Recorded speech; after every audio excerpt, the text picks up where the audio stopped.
What's something your parents believe that you don't? They left with their coordinated luggage and their matching smiles, the kind that makes you feel like the story has already been written without you.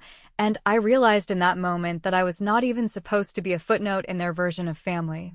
Last year, I was the one who drove them to the airport, watered the plants, picked up the dogs, and even paid for Dad's medication when he claimed he had left his wallet at home. This time they did not even ask. They just sent a photo from the airport bar with the caption, "Family Trip," and the word family sat there like a knife, because the invitation had never included me. Instead, I got the casual line, "Could you keep an eye on things while we're gone?" As if I had nothing better to do than babysit their house and their bills while they sailed off to turquoise waters with my brother. I stared at that first picture longer than I should have. My mom was in the center, her smile tight but triumphant, my dad looking like a man who had carried the weight of the world when really he just carried his golf clubs, and my brother Evan tagging the resort's official account like some unpaid brand ambassador. For a second, I felt the old reflex rise, the one that begged me to explain my worth, to point out that I had offered to pay my share if it was about money, to remind them that my schedule could have allowed for a vacation too if they had bothered to consider me. But I stopped myself because this time I had been ready. I had been waiting for the exact moment when their favoritism would cross into open abandonment, and the moment it did, I decided I would no longer keep their lives running smoothly while they acted like I did not exist. I put my phone down, opened the notebook where I had been keeping a quiet list, and started executing the plan that had been sitting there for months. The first step was simple: the shared phone plan. For years I had been the account holder, the one paying the bill, the one responsible for upgrades, the one everyone turned to when there was a problem. I had separated my line weeks earlier and scheduled their new plan to kick in after they boarded the plane. By the time they landed in paradise, their phones would still work, but the responsibility would not be mine, and the moment a payment issue came up, they would realize how dependent they had been on me for something as basic as their communication. The second step was the auto payments. Over time, I had allowed small conveniences to pile onto my credit card because it was easier than arguing. The home security system, the cloud storage, Dad's medical monitoring service. Each one came with promises that they would pay me back, and each one ended with me eating the cost because the drama of collecting from them was worse than just paying. I had already canceled or transferred every single one. It was not dramatic. It was not emotional. It was just math, and this time the math no longer included my willingness to carry their weight for free. The third step was personal. I went through my apartment and packed a bag with the things that felt like mine, not the things that had been given to me as reminders of obligation. I left behind the sweater my mom always mentioned in the same breath as how much she sacrificed, the framed photo they posted every Mother's Day to make it look like we were close, and the trinkets that were less about love and more about control. On my kitchen counter, I left a short note under the bowl where I keep my keys. It was only 5 words. "You are not the backup plan." It was not for them. It was for me, because I knew the temptation would come to rush over and fix things the moment they broke. The second photo from them came from a yacht, Evan with his arm around his fiancée, my parents in the background clinking glasses. His caption was a jab, "Wish my sister would lighten up." In the past, that line would have haunted me. This time, I just opened the family budget spreadsheet I had kept updated for years and, for the first time, stopped filling in the columns with my name. It is amazing how much of the family's stability had been built on my invisible labor. The pharmacy refill alerts? They went to me. The dog sitter questions? Straight to my phone. The security company troubleshooting? Always me. But I had rerouted all of it. Now the texts were landing in their inboxes instead of mine, and instead of emergencies being quietly solved, they were piling up into visible consequences. The best part was how ordinary it all looked. Nothing flashy, nothing loud. Just the quiet removal of a support beam they never noticed until it was gone. I did not argue, I did not justify, and I did not send explanations. When the dog sitter messaged asking about payment, I let it sit. When the security company called Dad about a system reset, I stayed silent. If they wanted to be the kind of family that took vacations without me, then they could also be the kind of family that handled their own responsibilities without me cleaning up behind them. Before bed that night, I texted Aunt Marianne, the only person in the family who has ever looked me in the eye and told the truth without sugarcoating. I wrote, "Lunch when they get back," and she answered almost instantly, "I have something for you. Enjoy your weekend." I closed my eyes and let that sink in. My aunt was the keeper of details, the one who remembered who paid for what, who kept the letters nobody else thought mattered, and who had the kind of loyalty that did not waver with gossip. By Sunday, my mom had posted a story implying I had turned down a spot because I am difficult. The old me would have drafted a defense, explaining, clarifying, trying to win back dignity in a family chat that never wanted me to have it. Instead, I typed a single sentence into the group thread: "I am stepping back from logistics. Please contact your providers directly." That was it. No paragraphs. No apologies. No terms. I muted the thread, shut my laptop, and for the first time in years, I let the silence speak for itself. That evening, the home Wi-Fi went down and they did not know the password. The pet sitter texted that the payment bounced because the auto-pay they had assumed was endless was tied to my card. The chain of small failures was just beginning, and I knew more were coming because for once, I had stopped being the invisible net that caught them. I did not rush to fix it. I did not feel guilty. I felt free. And as I slipped a folder from my desk into my tote bag, the one with my grandmother's name on it and a letter inside that I had been avoiding for months, I knew I was done playing the role they had written for me. That letter was not about peacekeeping. It was about responsibility and choice, and for the first time, I was ready to choose myself. By the time their plane lands, the cracks they never cared about will be visible, and the foundation they assumed I would always hold steady will already have shifted under their feet. And when they finally notice, it will already be too late. When my Aunt Marianne sat across from me at her kitchen table, she did not start with sympathy or even the expected questions about how I was handling the situation. Because she knew me well enough to understand that I was long past the point of looking for comfort, and that what I needed now was clarity, facts, and something solid to hold on to. She slid a manila folder across the table, her hand steady in that way only people who have lived through years of family politics can manage, and she said very simply, "Your grandmother didn't trust your mother with details." And she made sure the right person would find this when the time came.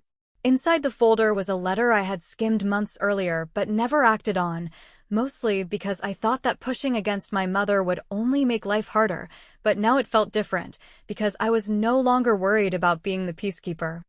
The letter was from my grandmother, written in her sharp, no-nonsense tone that everyone in the family used to complain about but secretly respected.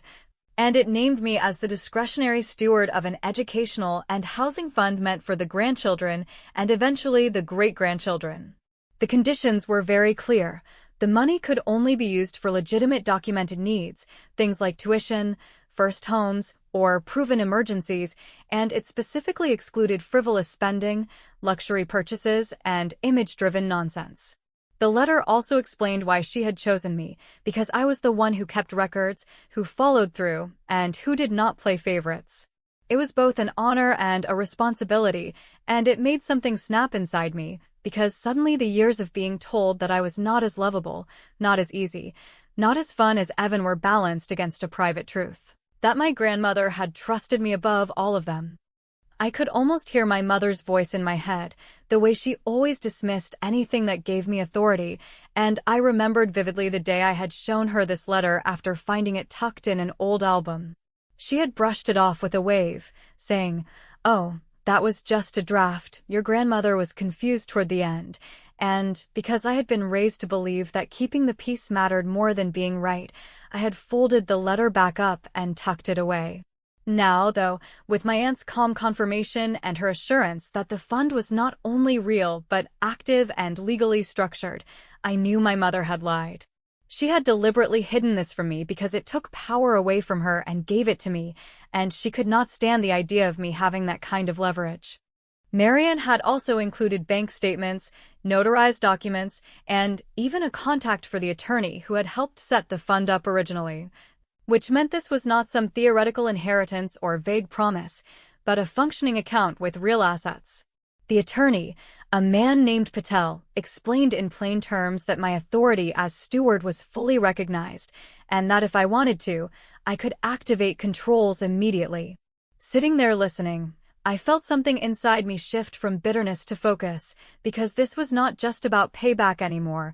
It was about finally stepping into a role that was mine by right, one my grandmother had deliberately chosen for me, and one my parents had tried to erase.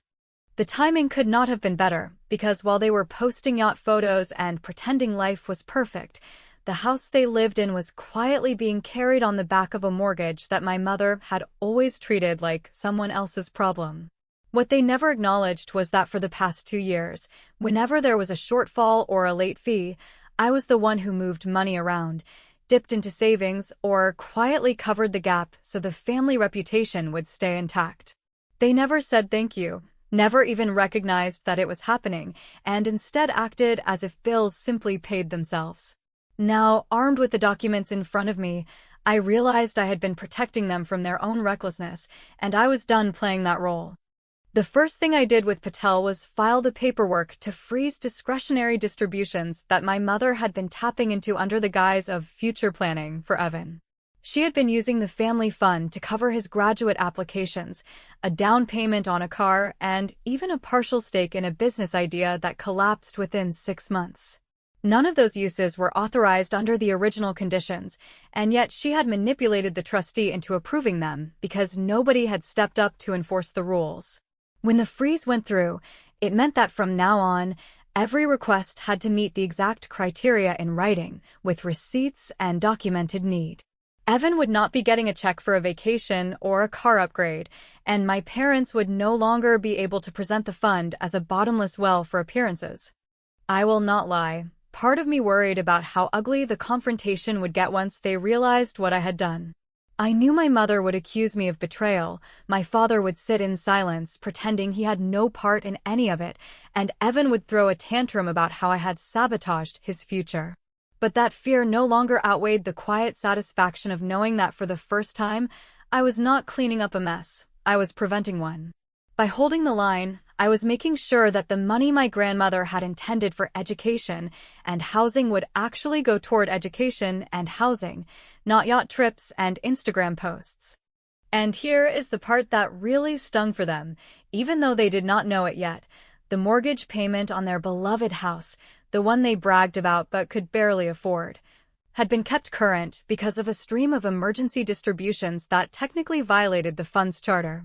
By cutting that off, I was forcing reality to arrive at their doorstep. I was not sabotaging them. I was simply refusing to keep enabling the lie that everything was fine. The clock was already ticking, and in 30 days, the payment that had always magically arrived would not show up, because the magic had been me all along, and I was done being invisible. As I left my aunt's house that afternoon, I felt a strange calm settle over me. For years I had believed that my only power came from being useful, from patching holes and keeping things from falling apart. But now I saw clearly that real power came from saying no, from refusing to carry weight that was never mine to carry, and from using the authority I had been given honestly. They could drink cocktails on the beach and tell the world they were a perfect family, but when they came home, the truth would already be waiting for them, stacked in neat piles of paperwork, undeniable and final. The next move was not mine to make. It was theirs. And for the first time in my life, I was not afraid to let them fail, because I knew that failure would be the only language they actually understood. The first crack appeared in the family chat while they were still pretending the ocean could wash their conscience clean, because my mother posted a photo of Evan lifting a champagne flute and wrote that some people choose resentment over joy while others choose family, which was her favorite way to turn selfishness into a sermon, and within minutes a cousin I hardly speak to replied with heart emojis while my phone filled with that sour heat that comes when you know the story is being written about you without your permission, yet I refused to type the defensive paragraph I have typed 100 times before, since I had already decided that I would no longer explain the obvious to people who benefit from not understanding it. Instead, I opened the email from the mortgage servicer that arrived earlier that morning, the kind of dry automated notice nobody reads until it is too late, and I saw plainly that the draft scheduled for the first of the month had returned for insufficient funds, followed by a warning that a late fee would apply if payment was not received within the grace period, which meant the little river of unauthorized distributions my mother siphoned from my grandmother's fund had finally stopped. And the reality they kept dodging had walked through the front door wearing a name badge and a calendar. My mother must have seen the same notice because, not an hour later, she pasted a screenshot into the chat and tagged me with a smile that looked polite but felt pointed, claiming that someone had made a mistake with the accounts while she was on a once-in-a-lifetime trip. Then added a line about how some people thrive on drama even when family is celebrating, and she asked me to fix whatever I had changed so it would not harm their credit, which was the moment I understood that she still believed guilt could move me faster than truth, and that belief was officially out of date. I replied with a single sentence that took me longer to breathe through than to write, saying that I no longer managed their bills and that any issues should be directed to the servicer. Then I muted the thread again, because this time I would let the system she loves to weaponize work on both of us, not just on me.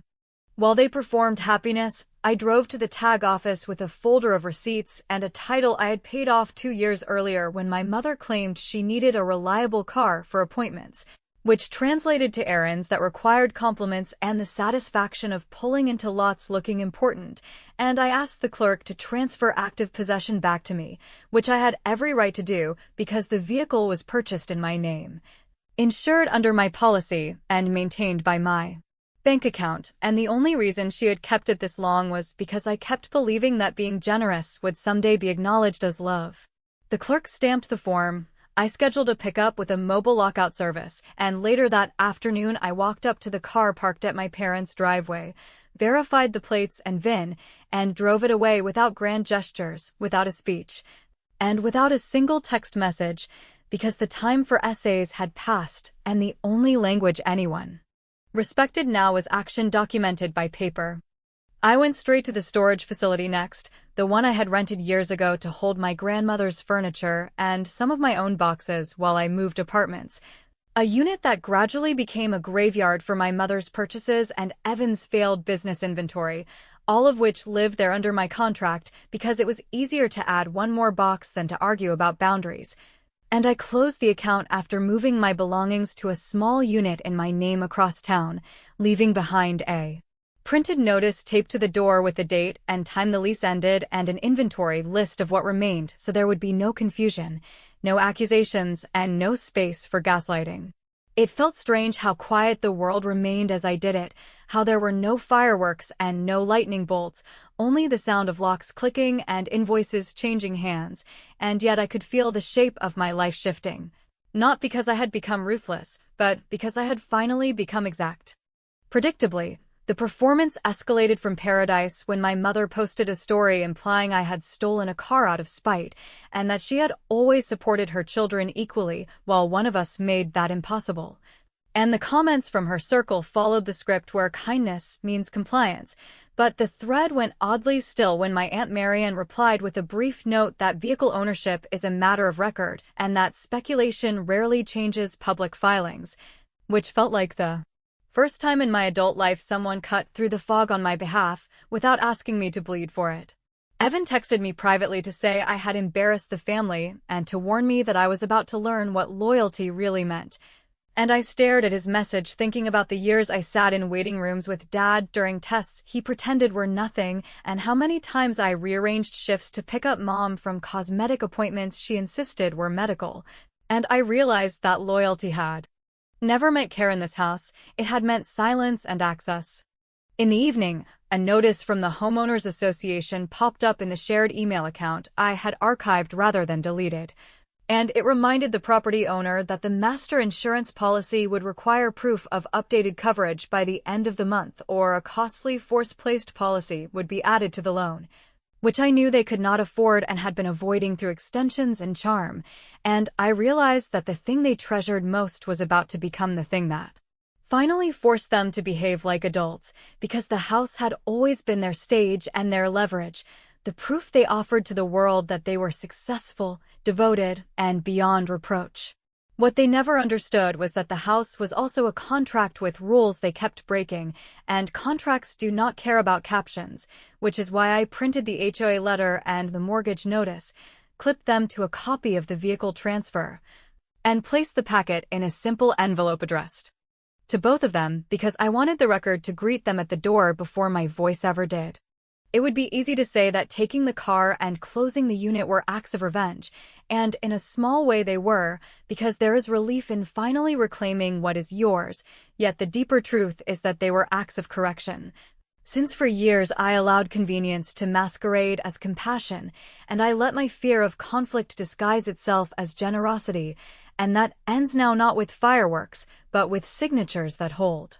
I know my mother will try to spin the mortgage problem as my sabotage, and I know my father will ask me to quietly arrange a solution he can pretend he found, and I know Evan will threaten to go public with a story where I am the villain. Yet I also know there is a line in their loan documents they either never read or pretended not to understand, a small clause with a large consequence that does not bend to guilt or performance. There is a compliance review triggered automatically after 2 consecutive late payments, and there is a due-on-default escalation that invites the lender to inspect occupancy, insurance, and authorized use. And I am looking at a calendar that suggests the inspection window will open just as they return, which means the house they treat like a trophy is about to be measured like collateral. And the people who taught me that appearances matter more than truth are about to learn what truth looks like when it shows up with a clipboard. They came back from their trip as if nothing had changed, dragging their glossy luggage through the arrivals gate and posting one last filtered photo of themselves smiling in the airport cafe, a caption about how family makes everything brighter, as if the word itself could erase the fracture lines spreading underneath them. By the time they walked into their own house, however, the gap between the performance and the reality had already widened too far to hide, because the late notices, the insurance demands, and the returned drafts had piled up on the counter like uninvited guests waiting to be acknowledged. My mother's first instinct, of course, was to turn the story outward, to insist that mistakes had been made in her absence, that I had interfered, that somehow my boundaries had caused the mess, and my father responded in his usual way, lowering his eyes and pretending that silence was neutrality when everyone knew it was just surrender. When they finally called me, it was not to ask for help but to summon me like an employee who had skipped a shift, demanding I explain myself and undo whatever I had done. I listened without interrupting, because I wanted the silence to stretch long enough for them to hear themselves, and when the tirade reached the point where Evan accused me of wanting the family to fall apart, I said calmly that I was no longer the person to ask for favors, because my role was not to fix what they chose to break. The room went still for a second, and then my mother, in her sharpest tone, said that I had no authority to decide what counted as responsibility, which was when I placed the folder on the table, slid it forward, and told them that actually I did, and that the documents inside were not negotiable. The folder contained every receipt I had saved over the years, the quiet paper trail of payments I had covered, the accounts I had maintained, the services I had subsidized. And alongside those receipts was the notarized letter from my grandmother and the certification from Attorney Patel confirming my authority as steward of the fund. My mother's hand hesitated before touching the papers, because deep down she already knew what they contained, and when she finally pulled them out, her face tightened in that way it always did when truth left her no room for spin.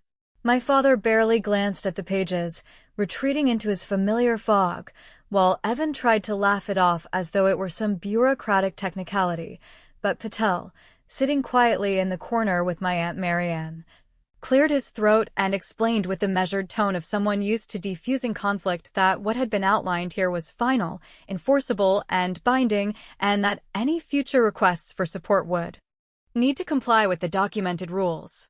What followed was not an argument but an unraveling, because the numbers did not bend to anyone's version of events. The audit showed that my mother had siphoned money for vacations under the pretense of medical emergencies, that Evan had received distributions for ventures that failed before the ink dried on the contracts, and that even the mortgage had been artificially kept afloat with funds explicitly forbidden for that purpose. Every line was documented, Every withdrawal explained by a paper trail that left no space for denial, and for once the performance could not compete with the evidence. My mother accused me of betrayal, of humiliating them in front of my aunt and an outsider, but the words sounded hollow against the weight of her own signature on withdrawal slips.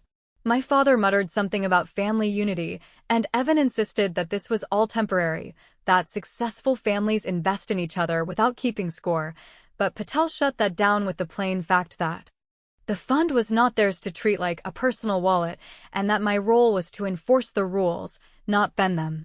The most telling moment came when my aunt leaned forward, folded her hands, and said softly that Grandma had not been confused when she made her choice, that she had known exactly who could be trusted to handle money without letting pride or vanity destroy its purpose.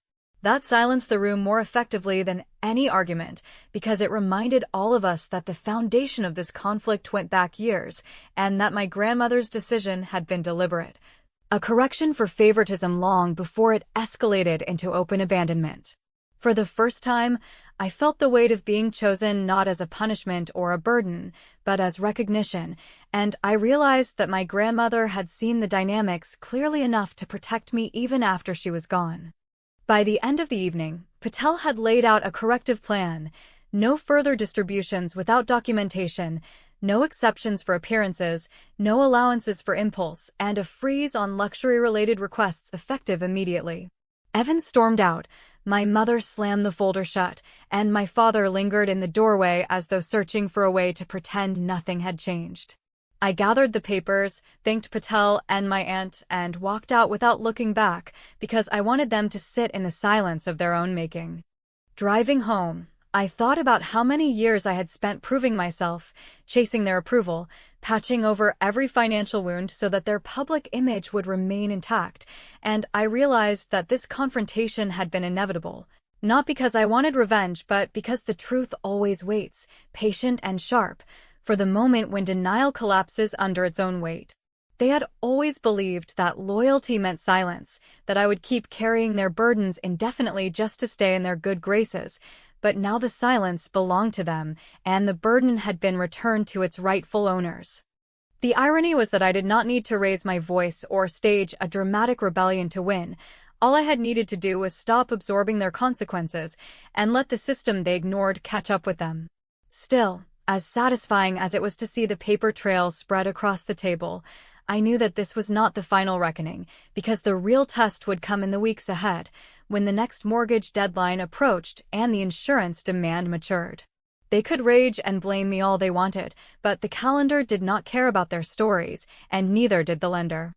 I closed my apartment door that night with the certainty that something irreversible had happened, something that no amount of spin or family guilt could undo.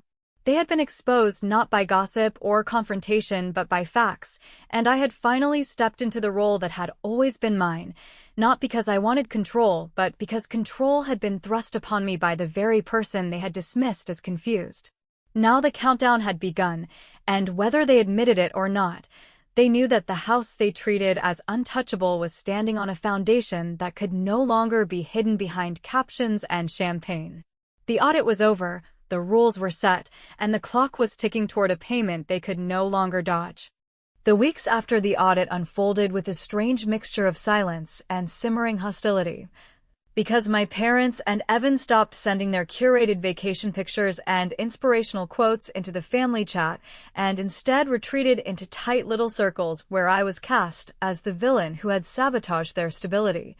While I went about my life quietly, knowing that the mortgage clock was running down toward a deadline they could not charm, guilt, or manipulate their way past.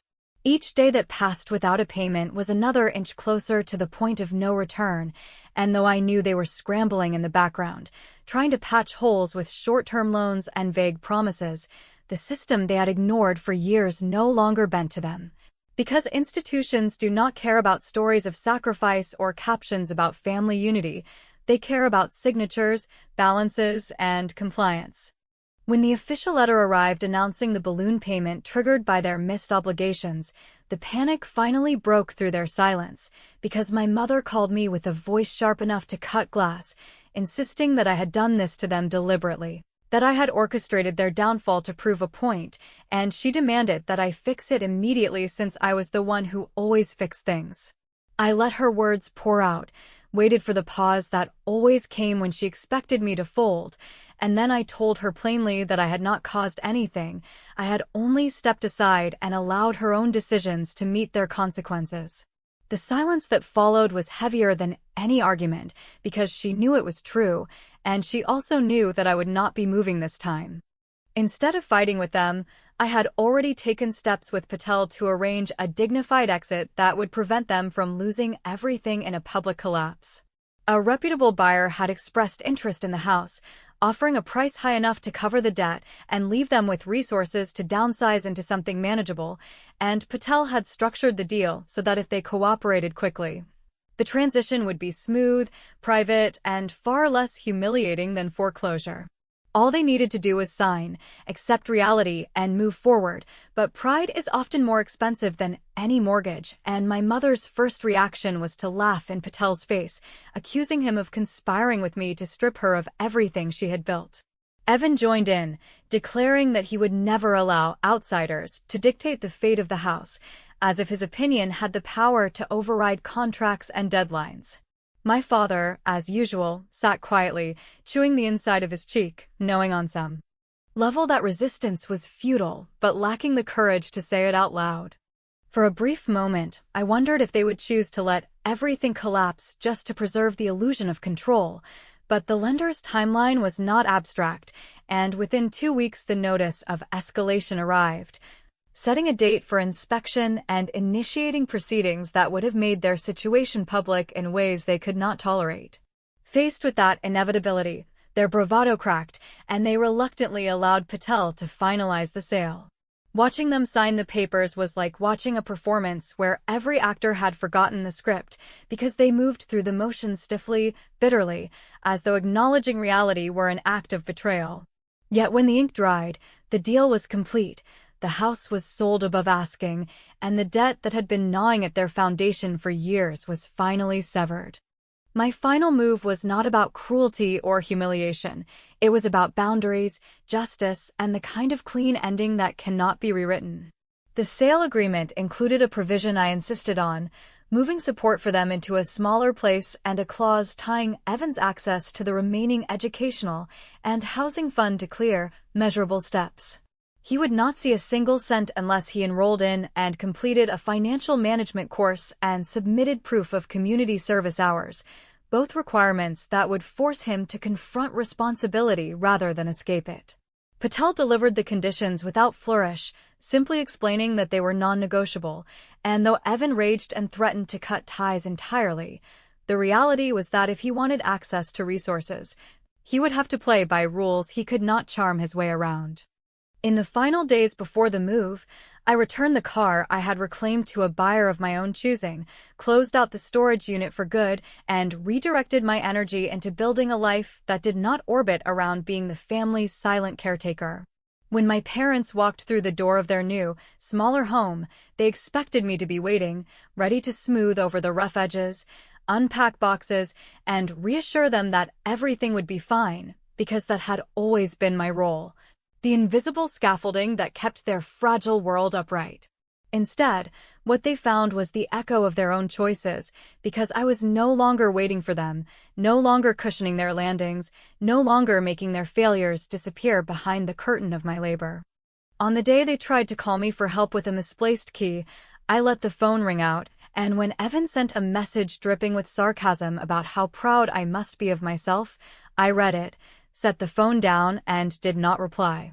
For once, the silence was mine to keep, and it felt steady, deliberate, and earned. I was not the villain in their story, nor was I the savior they could summon when consequences became inconvenient. I was simply the one who had finally stopped waiting for approval that was never going to come. They went on their luxury vacation with my brother and abandoned me without hesitation, and for years I believed that the only way to survive was to keep waiting, keep proving, keep hoping that one day they would see me. But when they finally came back, carrying their glossy bags and their fragile pride, I was not waiting anymore, because I had already stepped out of the role they had written for me and into the life I chose for myself. They could call it betrayal, cruelty, or ingratitude, but the truth was simpler. I won by no longer playing a game that was designed for me to lose. And that victory, quiet and final, was mine alone.